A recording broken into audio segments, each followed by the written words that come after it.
안녕하세요. 8년차 직장인 개미입니다. 요 근래는 외도민 매물 임장을 다니고 4, 5점 오픈을 하느라 정말 정신없이 보냈습니다. 한 곳엔 청소 알바 친구를 새로 뽑았는데 당일 아침까지 연락이 잘 되더니 갑자기 잠수를 타는 바람에 수습하고 해결하느라 조금 많이 신경이 쓰였네요. 아무튼 오늘은 새로 낙찰받은 경매 아파트에 대한 이야기를 해보려고 합니다.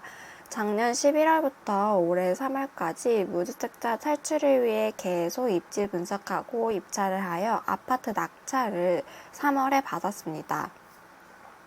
낙찰 받자마자 대출을 알아보았고 2주 뒤 매각 허가 결정이 난 뒤부터는 명도를 진행했습니다.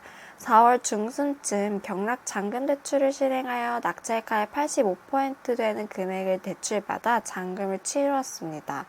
꾸준히 명도를 위해 아파트 현관문 앞에 쪽지를 남겼고 5번 정도 쪽지를 남기니 소유자에게 연락이 왔습니다. 이 점유자가 앓는 소리를 내면서 4월 말 퇴거를 얘기하여 이사비 100만 원을 주기로 협상을 하였어요. 근데 이사 며칠 전 갑자기 이사비를 미리 선불로 지급하지 않으면 안 나가겠다고 했습니다. 선불로 당연히 안 주겠다고 했더니 문자로 이사를 취소했다고 하더라고요. 저는 다행히 잔금과 동시에 인도명령 신청을 하여 점유자의 퇴거 지연을 대비하긴 하였습니다. 그래서 계속 다시 연락을 시도하였고 결국 계속 다시 연락을 시도하였고 5월 중순쯤 이사한 날에 이사비 100만 원을 지급하는 걸로 협상하여 명도를 마무리 지었습니다. 처음에는 자기 말을 믿으라며 자기 그렇게 산 사람 아니다. 뭘 믿고 이러냐라고 하면서 사람을 속이거나 말 바꾸는 사람이 아니라고 하더니 나중에는 배째라. 어차피 파산해서 돈도 없다. 어쩌고저쩌고 이러면서 협조를 안 해주기도 하더라고요. 점유자와 낙찰자인 저는 서로 신뢰가 없는 관계이다 보니 믿을 사람은 정말 없다라는 생각도 들더라고요. 결국 강제 집행을 하지 않고 빨리 퇴거시키고 제가 이자를 내는 기간을 줄이고 리모델링을 빨리 하고 싶었기 때문에 이사비로 협상을 결국 하였네요. 명도날에 귀한 회사 연차를 쓰고 직접 가서 처음 문을 따고 들어갈 때의 두근거림, 약간의 무서움, 설레임을 잊을 수가 없습니다. 그날도 명도가 안 된다면 강제 집행을 하고자 관련 서류를 모두 챙겨 부산에 갔었던 기억이 생생하네요. 아무튼 명도 후에 인테리어 공사 시작과 부동산의 세를 동시에 놓았습니다. 인테리어 공사비는 대략 32평 1,000만 원 정도 들었고요. 부동산 중개소를 통해 간간히 사람들이 집 보러 왔었어요. 낙찰받은 집이다 보니 집 상태를 알 수가 없었는데 술병이 곳곳에 놓여져 있고 방문이 부셔져 있는 이런 말도 안 되는 상황들도 있더라고요. 그런데 이자를 2번이나 낼 때까지도 임차인이 생기지 않았습니다. 그래서 인근에 더 많은 중개소에 집을 내놓았고요. 장마철에는 이사 수요가 많이 없을 거기 때문에 9월 이사 피크 시기가 오기 전에 최대한 세를 다 맞추고는 싶었습니다. 매매, 전세, 월세 전부 내놓았는데 잘 진행이 안 되는 2달의 시간이 흘렀었네요.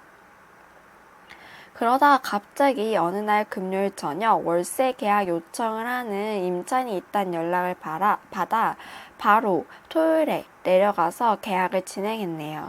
부산에 집 입찰과 대출을 위해 자서를 쓸 때부터 명도, 인테리어, 계약서 작성 등등 여러 이유로 방문을 꽤 했는데 항상 볼일만 보고 바다를 보지는 못했던 것 같습니다. 멀기도 하고 바쁘다 보니 여유가 없었던 것 같네요. 이렇게 저는 임차인 입주와 잔금 회수를 앞두고 있고 대략 실투자금 5천만 원 정도로 현재 KB 시세 4억 중반 아파트를 사게 되었습니다. 임대인으로 첫 계약을 하다니 약간 어원이 벙벙하더라고요. 경매 매물이 요즘 쏟아지고 있다고 합니다. 목적을 가려 실거주용 혹은 투자용 매물을 선택하여 낙찰을 받아 경락 잔금 대출로 대략 감정가의 80%, 낙찰가의 70%의 대출을 시행하여 모두 주택 매수할 수 있는 매입 방법인 경매에 관심을 가지고 도전해 보았으면 좋겠습니다. 정말 제가 이렇게 첫 투자를 해보니 전월세는 임대인을 위한 무이자 대출이라는 말을 정말 느끼게 되었네요. 전세나 월세를 낮추더라도 보증금을 높이고 싶었는데 시세도 그렇고 대출 실행으로 근저당이 대출액 대비 110%로 설정되어 있는지라 결국 월세로 세가 맞춰졌습니다. 임차인의 보증금으로 투자금이 일부 회수가 된다면 저는 외도민 도전, 지분 투자, 두 번째 주택 매수 등등 또 다른 투자와 사업 도전을 통해 부를 늘려가 볼까 고민 중입니다. 저는 진짜 불인인데 작년 연말부터 지금까지 관심과 공부를 통해 이렇게 부수익과 주택 매수를 하게 되었습니다. 모두 정말 하실 수 있습니다. 저도 했잖아요. 정말 힘들지만 재밌는 하루하루입니다. 모두 화이팅입니다.